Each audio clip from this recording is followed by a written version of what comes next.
So you have a P17F1 code on your Nissan, but the car feels fine.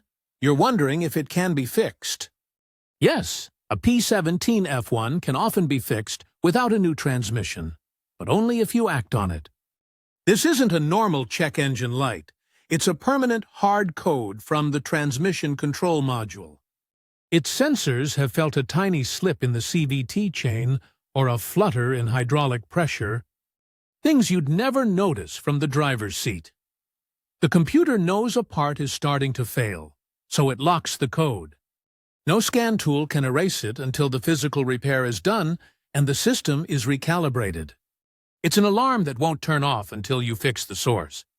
The first thing to try is a simple recalibration of the control unit. Sometimes the software just needs a reset, and this costs very little to attempt.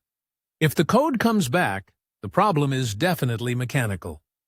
The official procedure from Nissan Bulletin NTB17-039 for models like the Pathfinder, Altima, and Murano is to remove the control valve assembly, also known as the valve body. This part is the hydraulic brain of your transmission, directing fluid to make everything work. With the valve body out, we can look inside with a borescope camera to inspect the CVT chain and pulleys. This is the critical check. If the metal surfaces of the chain are perfectly smooth, with no scoring, you're looking at a simpler repair.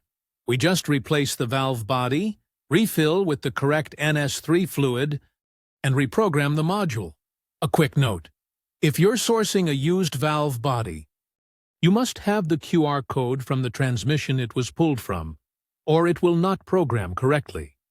However, if that camera shows even one scratch or score mark on the chain, the situation changes. Those marks mean metal particles have contaminated the system, and the P17F1 has caused internal damage. The repair now becomes the same as for a P17F0 code, a full CVT assembly replacement. Continuing to drive is what turns a valve body job into a new transmission. Get that code checked out, even if you can't feel a problem.